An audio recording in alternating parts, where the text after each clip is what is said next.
Data mu izina rya Yesu Kristo, Baba kwa jina la Yesu Kristo, turagushimiye ubuntu bwawe. Tunakushukuru kwa neema yako. Urakoze kuri kumwe nacu. Asante kwa sababu uko pamoja nasi. Ijambo ryawe rirarema. Neno lako linaumba. Umuntu wese agiye kuryumva, mtu wote anaenda kujisikia, riramwubaka, litamjenga mu izina rya Yesu. Kwa jina la Yesu. Amen. Amen. Turabaramukije mwese. Nawasalimu nyote. Amahoro y'Imana, amani ya Mungu nabane namwe, iwe pamoja nanyi. Tugiye gukomeza ikigwa. Tunaenda kuendelea funzo letu rifise teme ambayo liko na kichwa cha neno ibintu umunani, vitu vipande 8. Umukristo akwiye gukurikirana igihe cyose. Mkristo anapasha kufuatilia wakati wote au kutembelea ndani. Ibintu umunani, vitu 8 Mkristo akwiye gukurikirana, anapasha kutembelea au kufuatilia igihe cyose, wakati wote. Iki ni igice cha gatatu. Hii ni parti ya 3 ya kino cigwa cacu. Kwa hii fundisho letu hari bice bibiri vyaheze. Kuna fundisho 2, parti 2 ambayo imeisha.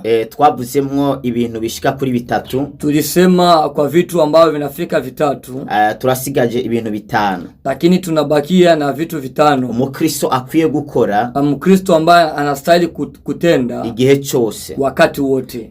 Igitabo cha Timotheo wa 2. Kitabu cha Timotheo wa 2, ibice vyaho ni 2. Sura ya 2, umurongo wa 22. Mstari wa 22. Aravuga ngo, banasema, ariko kwifuza kubusore, lakini matamanio ya ujana uguhunge, ukimbie, maze ukurikirane, akisha ufatilie ukugororoka, utakatifu, no kwizera, na kuamini, n'urukundo, na upendo, na mahoro, na amani, ufatanya n'abambaza umwami wacu, ukishikamana na wale ambao wanamwabudu Mungu wetu n'imitima itanduye, na katika roho zisiokuwa na ukoma. Imana ishimwe cyane. Mungu asifiwe sana. Ikintu kigira 4, kitu ambacho ni cha 4, umukristo akwiye gukurikira, Mkristo anapasha kutembelea nuko Biblia ibitubwiye, kama gisi maandiko yanatuambia, na mahoro, ni amani. Amahoro ni ikintu kidasanzwe. Amani ni kitu ambacho sio kitu cha kawaida. Amahoro ni ikintu umukristo, amani ni kitu ambacho Mkristo akwiriye gukurikira, anapasha kufuatilia. Kandi amahoro, tena amani, ni cyamwa cha mpwemu yera, ni tunda la Roho Mtakatifu. Amahoro, amani ni cyamwa cha mpwemu yera, ni tunda la Roho Mtakatifu. Niyo mpamvu umukristo wese, ndio maana Mkristo wote avuga ko afise mpwemu yera, akisema kwamba iko na Roho Mtakatifu, arakwiriye kugira amahoro ndani muri, anapasha kuwa iko na amani ndani yake. Aya mahoro, hii amani ambayo ntabwo ava ku byo kurya umuntu yariye, haitoki kwa chakula chenye mtu amekula, ntabwo ava ku bintu umuntu atunze, haitoki kwa vitu ambavyo mtu iko navyo. Ariko aya mahoro, lakini haya amani ava ndani mu mutima, inatoka ndani ya roho, ava ku Mana Data, inatoka kwa Mungu Baba wa sisi sote. Niyo mpamvu ya mahoro, ndio maana haya amani, Biblia ivuga ngo iki? Maandiko yanasema nini? Ka mahoro, kwamba amani ari ngabire, ni karama Yesu yaduhaye. Yesu ametupatia. Yesu yaravuze ngo, Yesu alituambia, ndabahaye amahoro yangu, ninawapatia amani yangu. Amahoro yarayaduhaye, na amani ametupatia. Umukristo nakwiye kubura amahoro. Sasa Mkristo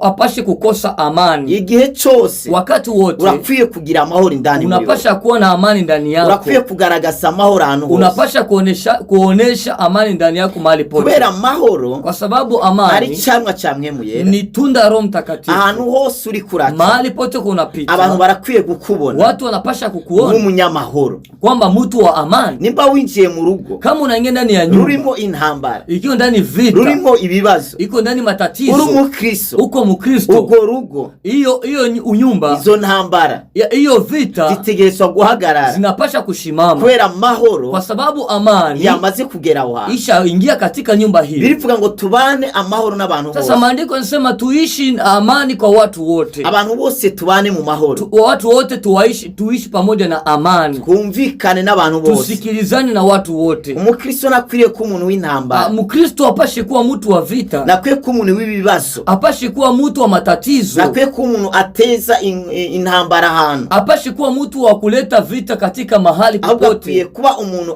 azana igisubizo, lakini anapasha kuwa mtu wa kuleta maelekezo mahali. Amahoro rero Sasa amani ni camwa ca mpwemu yera, ni tunda la Roho Mtakatifu. Umukristo ntakwiye kubura amahoro. Mkristo apashe kukosa amani ndani yake. Hari ibintu vyakubujije amahoro. Sasa kuna vitu ambavyo vilikukosesha amani, ariko mw'izina rya Yesu, lakini kwa jina la Yesu Imana iguha amahoro mw'izina rya Yesu. Mungu akupatie amani kwa jina la Yesu. Imana ikureho ikintu cyose, Mungu atoe kitu chote cyariko gikubuza amahoro, ambacho kinakukosesha amani. Bishoboka ko ari indwara, inawezekana ni ugonjwa, bishoboka ko ari ibibazo, inawezekana ni matatizo, ariko muri ivyo vyose, lakini kwa hivyo vyote amahoro y'Imana ari ndani muri wewe. Amani ya Mungu iko ndani yako. Amahoro rero, sasa amani atera umunezero, inafanya mtu anakuwa na furaha. Amani akuraho agahinda, inafanyaga mtu inamutoa mtu uzuni. Amani ahantu hari mahali kwenye pako n'ivyishimo, huyo mtu anaonekana kwa furaha. Amahoro ni ikintu gikomeye cyane. Sasa amani ni kitu kikubwa sana. Ahantu hari amahoro, mahali kwenye pako amani, nta ntambara zihaba, hapakuwagi vita. Ahantu hari amahoro, kwenye pako amani, nta bibazo bihaba, hakuwagi matatizo. Ahantu hari amahoro, kwenye pako amani, nta bukene buhaba, hakunaga umaskini. Iyo umuntu afise ano mahoro, kama mtu iko ndani yake na amani, arashobora kuryama ku ikarato, anaweza kulala katika karto, arashobora kuryama hasi, anaweza kulala hata chini, ariko akumva arafise amahoro, lakini anasikia iko na amani ndani yake, ana kibazo yimutera, anasikia hana tatizo lolote. Umuntu afise aya mahoro, mtu mwenye iko na amani ashobora kurara inzara, anaweza lala njaa, ariko ntihagire ico yimutwara, lakini hakuna chochote ambacho kinamfanya. Umuntu afise aya mahoro, na mtu mwenye iko na amani, arashobora kwambara nabi, anaweza kuvaa vibaya, ariko akumva arishimye, lakini anasikia iko na furaha ndani yake. Umuntu afise aya mahoro, mtu mwenye iko na amani, bene data, amahoro, ndugu zangu, amani nibwo butunzi bwa mbere, ndo utajiri wa kwanza, nibwo butunzi bwa mbere, ndo utajiri wa kwanza hano kwisi, hapa duniani. Abantu bakwiye gukurikira, watu wanapasha kufuatilia, kugira imiduga myinshi, kukuwa na magari mengi, kuba umutunzi akomeye, kukuwa tajiri mkubwa sana, ariko ukabura amahoro, lakini ukikosa amani ndani yako, ntacyo vyokumarira, hakuna faida yoyote. kugira amafaranga menshi, kukuwa na pesa nyingi, ariko ukabura amahoro, lakini ukose amani, nta na kimwe wowe ufise, hakuna chenye uko nacho. kubera amahoro, kwa sababu amani nibwo butunzi bwa mbere, ndo utajiri wa kwanza muri ino si dukenera, katika hii dunia ambayo tunahitaji. Abantu ntibaramenya ibintu bakeneye, watu hawajajua kitu ambacho wanahitaji. Abantu ntibaramenya ikintu bakeneye, watu hawajajua kitu ambacho wanahitaji. Abantu bazi ko bakeneye amahera, watu wanajua, wanaaminia kwamba wanataka pesa. Amafaranga ntabwo amara ibibazo, pesa haimalizi matatizo, ahubwo ko amafaranga agwira, lakini gisi pesa zinaongezeka niko ibibazo bigwira, ndo gisi matatizo yanakuwa mengi. Abagwiza atunga benshi, sasa matajiri wengi ntabwo baryama, hawalali, ntabwo basinzira, hawasinzii, barara maso, banalala wako macho, nta munezero bafise, hawana furaha ndani yao. nibo bantu ba mbere, ndo watu wa kwanza bahura n'ibibazo byinshi, banakutana na matatizo mengi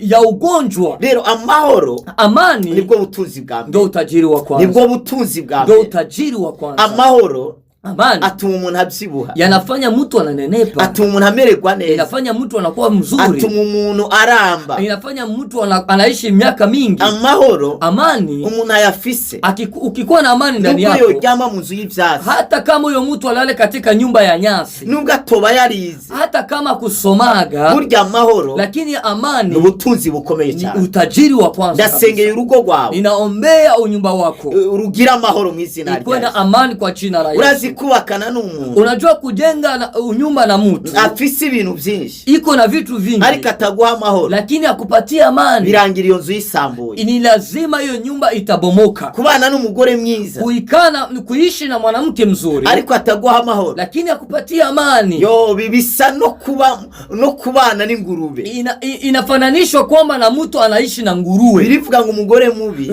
maandiko inasema mwanamke mbaya agereranywa n'ingurube, yani mwanamke mpumbavu anafananishwa na nguruwe, agereranywa ni meta y'inzahabu, anafananishwa na pete ya dhahabu bambitse izuru ry'ingurube, lakini wameivalisha katika pua la nguruwe. niyo mpamvu ubwiza ntabwo ari bwo bwubaka, ndio maana uzuri wa mwanamke sio ndo unajenga, ntabwo ari amafaranga yubaka urugo, haiko pesa ndo inajenga unyumba, ariko hubaka amahitamo, lakini kuna jenga ile inaitwa maamuzi, kandi hubaka urukundo, tena panajenga upendo. upendo, kandi hubaka amahoro. tena panajenga amani. Ahari amahoro hari umwumvikano. Mahali kwenye pana amani kunakuwa pako masikilizano. Ahantu hari amahoro, kwenye pako amani harangwa mpemu yera, panaonekana Roho Mtakatifu. Rero aya mahoro rero bene data, Sasa hii amani ndugu zangu, ntabwo ari umuntu ayiha, haiko mtu anajipea, ariko aya mahoro, lakini hii amani ni ngabiri iva ku Mana, yani ni karama inatoka kwa Mungu. Nimba uri umukristo, kama uko Mkristo, iyo ngabiri Imana yarayiguhaye, iyo karama Mungu alikupatia. Amahoro ari ndani muri wewe, amani iko ndani yako. Ni wewe uyibuza, ni wewe ndio unajikosesha amani, ni wewe uyibuza amahoro, ni wewe ndio unajikosesha amani, kubera ukora ibintu utayobowe na Mungu, kwa sababu unafanya mambo au uongozi na Roho Mtakatifu. Ibyo bintu wabikora, na hivyo vitu kivitenda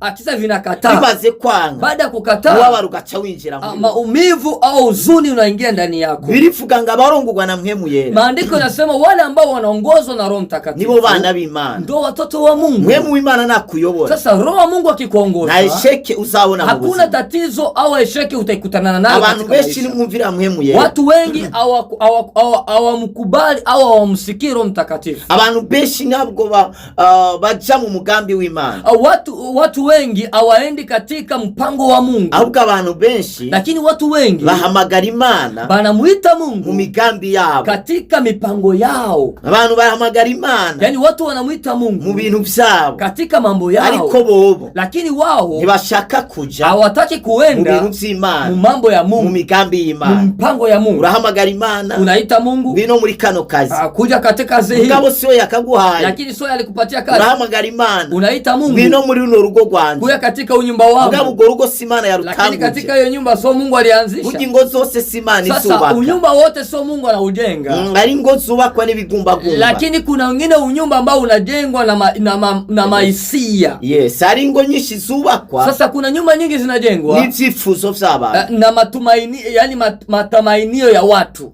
niyo mpamvu rimwe na rimwe, ndio maana mara moja ziramba zirasambuka, hizo manyumba hazikawii, zinabomoka. Imana ikumera amahoro mu izina lakini Mungu akupatia amani katika jina la Yesu. Yesu. Rero mu bintu Mukristo akwiye gukurikira, sasa kwa vitu ambavyo Mkristo anapaswa kufuatilia, amahoro bayashizemo, amani itakuwa imo ndani yako. Rondera amahoro nshuti yangu, tafuta amani ndugu yangu. Ari abakristo bateza ibibazo hose, kuna wakristo wanaleta matatizo mahali pote. Ari abakristo bagenda baravuga abandi nabi, kuna wakristo wanaenda wanasema wengine vibaya. Ari abakristo bapfa kantu gatoya gusa, kuna wakristo wanakufaka kitu kadogo tu, munaka yansitaje, eti huyu mtu alinikwaza, munaka byagenze uko, huyu mtu aliendeka hivi. Umukristo nakwiye kumera uko. Sasa Mkristo apashi kuwa hivyo. Hari n'abateza ibibazo mu ishengero, kuna wengine wanaleta matatizo hata kanisani, bakazana imishwano mu ishengero, wanaleta fujo hata kanisani, basanga mu rugo imishwano irahaba, unakutana hata kwa nyumba zao mafujo izipo. iyo habaye imisi mikuru, pakikuwa sherehe, mugabo ataguguriye impuzu shasha, mume wake kama hakumunulia nguo mpya, atagusohokanye, hao kama hakumtoa outi, intambara zigatangura, na kwani vita zinaanza, ibibazo bigatangira, matatizo yanaanza.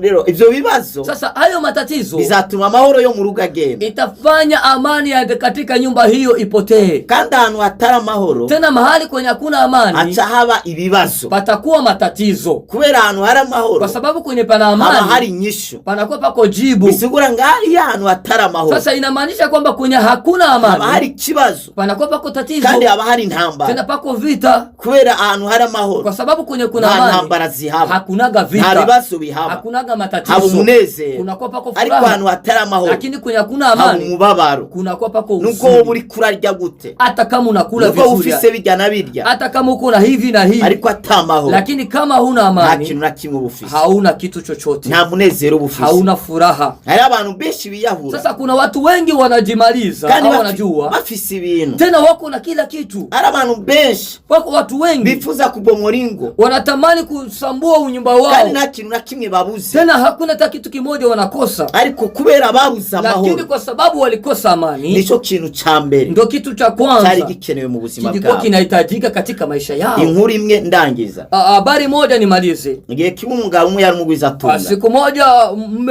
bwana mmoja alikuwa tajiri, yaba mu nzu yo hejuru cyane, alikuwa anaishi katika nyumba ya juu sana, etage, ariko akabaho umukene yaba mu kazu gatoya iruhande yewe, lakini kulikuwa maskini alikuwa anaishi katika nyumba ndogo pembeni yake. Ariko igihe cyose ari muri etage yiwe, wakati wote alikuwa katika nyumba ya juu, yabona abo bantu bishimye cyane. Alikuwa naona wale watu wanaishi katika nyumba ya chini walikuwa na furaha sana. N'umugore we bishimye gose. Walikuwa naona ule mme na ule mke walikuwa na furaha, wanafurahia siku zote. Banezeraniwe cyane. Banakuwa wanafurahiana siku zote. Ariko yataha mu rugo, lakini yeye akirudi nyumbani amagahinda n'umubabaro, alikuwa na huzuni na maumivu. Nibahuza n'umugore we, hakukuwa anasikilizana na mke wake. Umugore we yari yonze cyane, mke wake alikuwa mkonde sana. Ariko undi wa mugabo we yari umukorodoniye. Lakini ule mke wa ule mume ambaye alikuwa mshona viatu alikuwa anaishi katika nyumba ya chini. We na rasio yazana ikwiye, yeye hakukuwa analeta rasio ya kuenea. Ariko utwo tuntu yazana, lakini tule tudogo alikuwa analeta. Baratunezeranwa n'umugabo we, alikuwa anatufurahia, mke wake alikuwa anatufurahia na mume wake. Umunsi umwe aramubaza. Sasa siku moja akamuuliza, nirihe banga ukoresha, eti ni siri gani unatumikisha rituma mu rugo rwawe mbona hama amahoro n'umunezero, inafanya katika nyumba yako kunakuwa amani na furaha, kandi n'umugore wawe mbona avyibusha ameze neza, tena ninaona mke wako ni mnono tena iko vizuri. Aho yatigenda ugaburira umugore wawe ururimi. Akasema uende ukalishe mke wako ulimi. Yes, umugaburira inyama y'ururimi. Umulishe mke wako nyama ya ulimi. Umugabo acaragenda komanda ibirimi byose mu mabusheri. Huyo tajiri akaenda akatafuta ulimi wote katika busheri. Baza baramubikira hereza umugore we. Anakuwa anawekesha huko, anakuwa anachukua anapelekea mke wake. Arikabona na mpindukira kiraba. Lakini akaona hakuna mabadiliko. Asiramubwira ati ndimi zose mu ndikunda zihereza umugore wangu. Akasema ile ulimi wote wa nyama niko napatia mke wangu. Wabazi nka bose ururimi bacabana. Wote wanachinja ngombe wote wako wanapatia maulimi. Umuhira umugore namwe ayitige ugakwiye kugira ururimi gihe cyose. Nimpatia amri mke wangu atakuwa nakula ulimi wakati wote. Ariko simbona shanjema. Lakini sioni mabadiliko. Ngowe ni wambeshe. Sasa hakunidanganya. Arambwira ati wewe nauye nabi. Akasema wewe umenielewa vibaya. Ururimi nakubwira. Ulimi ambao ninikwambia. Genda umuganirize. Uende ukamuongeleshe. Genda umuyagishe. Umuongeleshe maneno. Mu kiganiro. Upatie muda wa maneno. Nivyo nakubwiraga. Hiyo ndio nilikuwa nakwambia. Bujare kuganira n'umuntu. Sasa mazungumuzo ya mtu birasana mahoro. Binafanyaga inakuja amani. Ibintu byawe. Vitu vyako.